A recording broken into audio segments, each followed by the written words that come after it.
Okay, look, I've probably clickbaited you enough with the title and the thumbnail. For the avoidance of any doubt, the car that we will ultimately be discussing today is the MG XPower SV. But in order to tell the story of that car, we must first begin with an entirely different company operating in an entirely different country, from the Midlands to Modena and Di Tommaso. In 1996, Di Tommaso revealed a concept car called the Bigua, a two-seat roadster that kept true to the Di Tommaso spirit in many ways. It was designed by Italian legend Marcello Gandini, the man responsible for cars like the Lamborghini Miura and Lancia Stratos. And like Di Tommaso's most iconic car, the Pantera, it combined that Italian flair with a rumbling American heart, courtesy of a Ford V8. Ford initially said no to supplying Di Tommaso an engine for this new project, but eventually they would free up capacity and supply their new 4.6 litre modular V8. The Bigua was an open-top Euro muscle car inspired by the success of the TVR Griffith in the 90s. However, it was a bit more sophisticated than the TVR. The new Di Tommaso would have a chassis designed by Enrique Scalabroni, who had worked for both Williams and Ferrari in Formula 1, and by the time that the production car rolled around, Di Tommaso had bestowed upon it one of their historic names from the past, Mongoose. Sounds great, but there were some problems. Firstly, you know how I said it was a two-seat roadster? Well, I lied, because it had 4 seats, albeit the rear 2 were only suitable for those with no body below the pelvis. And while it was designed by the man that gave us some of the best looking cars of all time, this was hardly his finest hour, to put it mildly. Nevertheless, heading up the project was Maserati's ex-technical director Giordano Casarini, a trusted friend of company founder Alejandro Di Tommaso. Alejandro had suffered a stroke a few years prior and subsequently stepped down as the head of the company that bared his name. The company's future was now resting on this new project and Casarini being a success. And before the car even got to market, Di Tommaso had hit a stumbling block. Yes, of course, money. Due to Alejandro's declining health, the Italian government rejected an appeal to supply the company with some capital, but thankfully, all was not lost. Enter the Cavalli family, who had made their name importing various European cars to America. Company founder Shell Cavalli invested around $30 million to develop the new Di Tommaso and get it finalised for production. His son Bruce was left in charge of the rest, including an extensive renovation process on the Modena factory where the car was to be produced, marble floors included. Unfortunately, the relationship between Di Tommaso and Cavalli would go south after disagreements over licensing and distribution matters. The first cars rolled out of that new production facility in late 1999 as Di Tommaso's, but following these disagreements, the two companies parted ways. Cavalli would take over the operation, but Di Tommaso refused to have his name associated with it any longer, meaning those cars that had already been sold now had to have their badges changed from Di Tommaso to Cavalli ones at the dealer, in a move that, well, that's the level of pettiness I aspire to in my life. However, Cavalli persisted, and they did what they could. In order to generate interest and hopefully some sales, they even took the Mongoose racing in the American Trans Am series. Piloting the car over the season would be Bruce Cavalli himself, as well as race car veteran Brian Simo, who would actually go on to win the title in 2000. But in the end, it didn't count for much, as just 284 Mongooses were built. And if we're honest, that's no surprise. By all accounts, the car handled well and had some very nice touches, like the leather-trimmed interior and clever roof mechanism, but there were a lot of issues standing in its way. Naturally, the Cavalli name had limited brand recognition, as this was their first foray into car production, and the price that they were charging was punchy, to say the least. The Mongoose cost $79,000 in the year 2000. To put that in context, the Ford Mustang SVT Cobra, that it shared an engine, manual transmission, electrical systems and even door handles with, cost less than half that, at $37,000. Of course, the Mongoose had a more bespoke luxury feel, but much of the switchgear and even the steering wheel were items conspicuously lifted from that Mustang, which betrayed that idea somewhat. Eventually, almost $10,000 would be lopped off the Mangoose's asking price in 2001, but production would cease the following year, and that would spell the end for Cavalle's car production. The fate of Di Tommaso would initially be no better either. Alejandro Di Tommaso would pass away in 2003, and the company he founded way back in 1959 would unfortunately go into liquidation the year following his death. But while that was the end for Di Tommaso, at least at the time, the Mongoose project would be given a second chance at life in the shape of the newly formed MG Rover Group. Previously owned by BMW, the larger Rover Group was split up and sold off in 2000, after proving to be a financial black hole vast enough to even make Liz Truss blush. BMW retained the rights to Mini and would launch the new Mini a year later. Meanwhile, Land Rover was offloaded to Ford for a cool £1.8 billion. Of all the active car brands, all that left were MG and Rover, which were basically worthless. Both marques, as well as the production facility in Longbridge, were sold to the Phoenix Consortium for a tenner. And no, I'm not making that up. Despite this, BMW left the MG Rover Group with a cash injection of £427 million to keep them going over the next few years. £7 million of which was used to purchase the production assets for the Mongoose from Cavalli. MG would now use the platform for their very own Halo car. It was a great idea. A large majority of the development expense had already been undertaken, and MG Rover had been able to acquire those assets for minimal outlay. They had a reliable V8 engine, an extremely stiff chassis, and crucially the car could be sold in the US as it was already homologated there and could pass crash tests, which is normally a sticking point for low volume sports cars. MG gave the project the codename X80, and in 2001 a concept bearing that name was unveiled at the Frankfurt Motor Show. This time around it was a fixed roof coupe with the MG corporate face grafted onto it. The press and public alike were decidedly whelmed with this design, but in fairness, the car's designer himself, Peter Stevens, wasn't too happy with it either. Like Gandini with the Mongoose, Stevens was capable of so much better. After all, he penned cars like the Lotus Esprit and the McLaren F1. So he gave it another crack, and after taking inspiration from the Fast and the Furious, came up with the final design that we would all come to know as the MG XPower SV.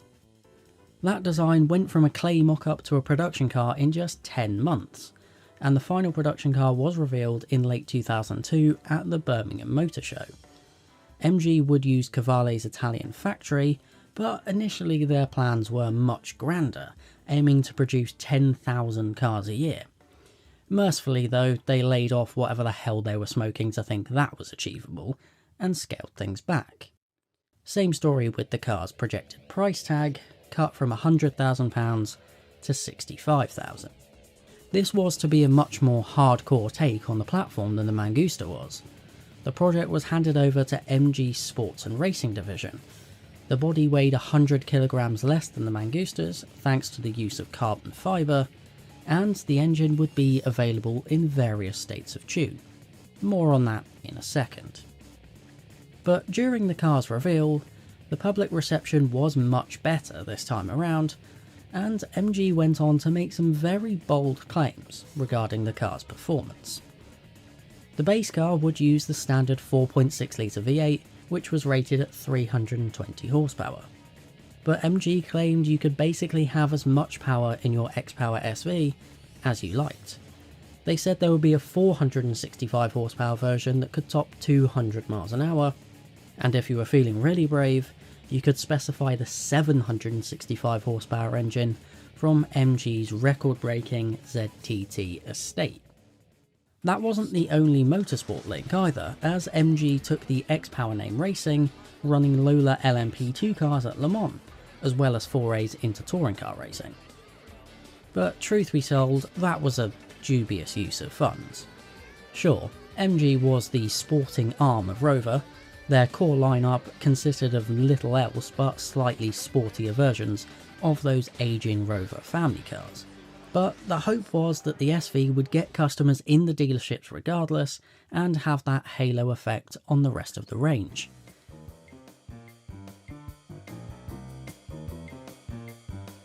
So this is the City Rover. £65,000 was still a lot of money for an MG though, making it considerably more expensive than contemporary homegrown rivals from TVR and Noble, as well as the likes of the BMW M3 CSL. And it was slower than all of them. In 320 horsepower guys, 0 to 60 took 5.3 seconds, and top speed was a claimed 165 miles an hour. Not bad, but not great. Shortly after came the more powerful SVR with a 385 horsepower 5 litre V8 and 0 to 60 time that dipped under 5 seconds. But that cost £83,000, placing it firmly in the crosshairs of the Porsche 911 GT3, and quite frankly, the plucky Brit wouldn't see which way the 911 went.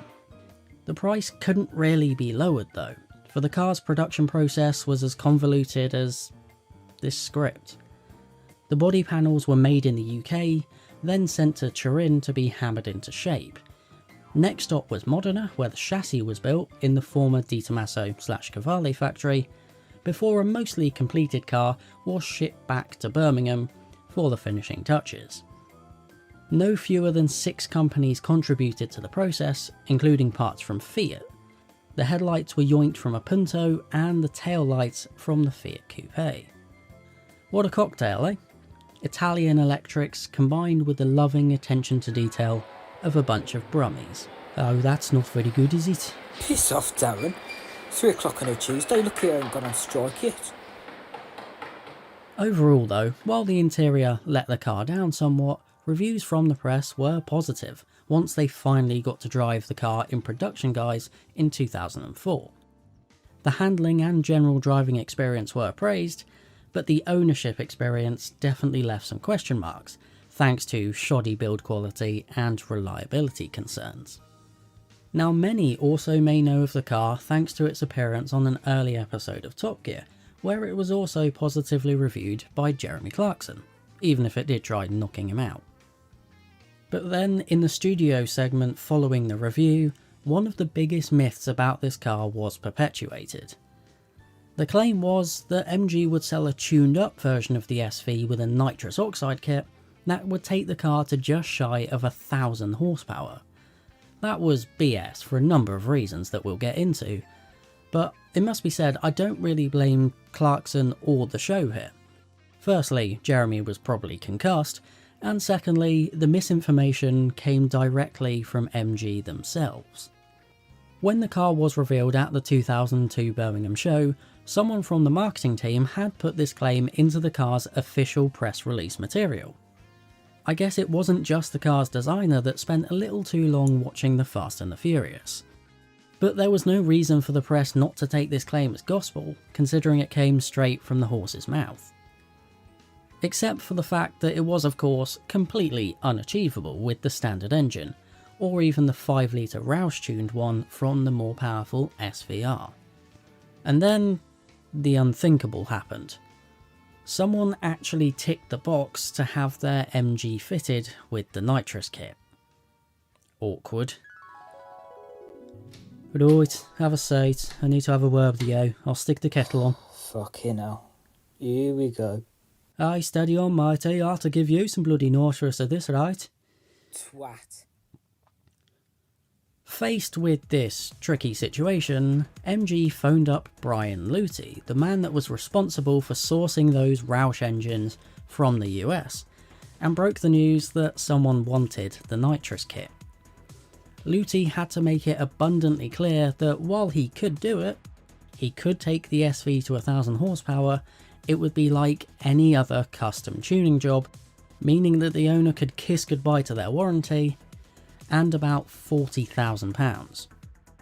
But that was fair enough. To achieve those power figures, you couldn't just throw a load of nitrous at the problem. That would simply just make the engine explode.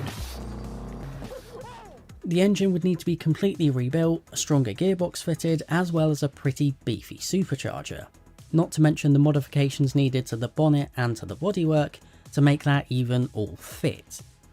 I don't know if the person in question went through with it in the end or not, but if they did, that would make that car a unicorn among unicorns, as in total just 82 MG SVs were produced. Note how I said produced and not sold. In 2005, MG Rover went into administration, by which time it's reported just 9 cars had been sold, and one of those went to Mr. Bean. Those 82 or so total cars comprised of not just finished ones, but also pre-production prototypes that had been disassembled. Those cars were eventually sold in 2008, 3 years after MG Rover went bust. 3 more were acquired by a dealership in 2013 and eventually reassembled too. And now we get on to William Riley's fever dream, who really wanted to give the car yet another chance at life, purchasing the remaining assets from MG Rover's administrators in 2008.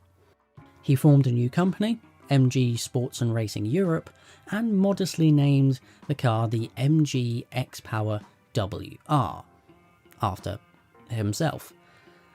The new cars would supposedly have more powerful supercharged V8s, and even a convertible version was planned, but it all counted for squat, as no cars were officially sold. And then there was the small matter of him being sued by Chinese Nanjing Automobile Group, who had bought the MG name prior to his endeavour. Nanjing unsurprisingly won the case, and to top it all off, William Riley was actually arrested in late 2009 on suspicion of stealing a car his company was supposed to be working on, and faced charges for owing his employees thousands in unpaid wages. What a guy.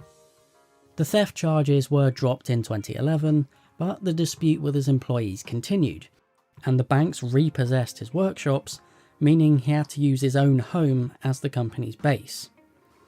The car would now be known as the Autovia SV, but I don't think I need to tell you what happened with that.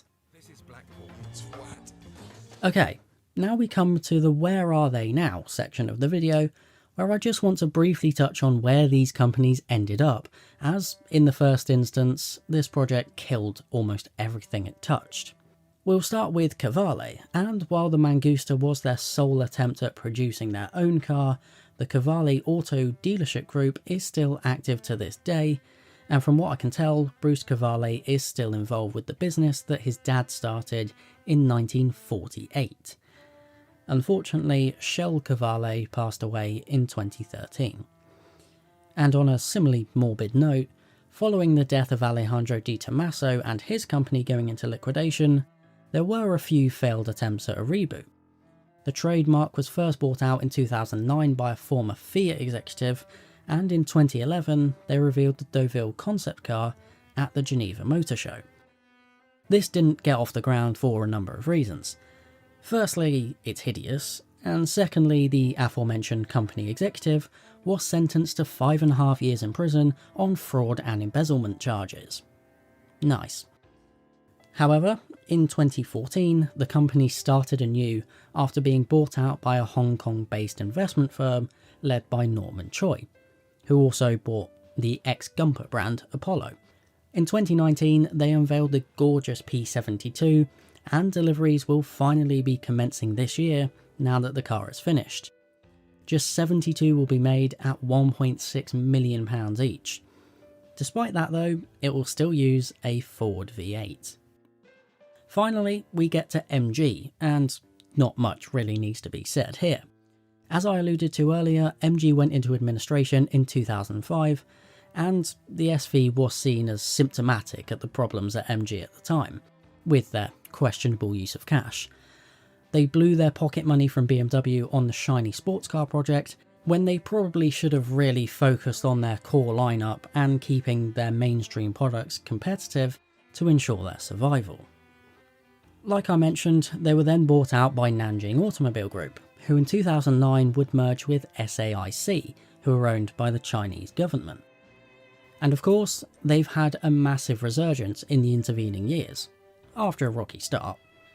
Since 2019, MG have been China's single largest car exporter. Their range of humdrum but inoffensive family cars are doing very well here in the UK thanks to competitive pricing, and they've recently dipped their toes back into the world of sports cars with the Cyberster, which is one of the more interesting EVs around.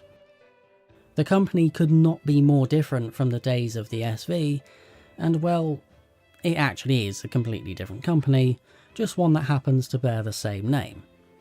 So technically I didn't clickbait you after all.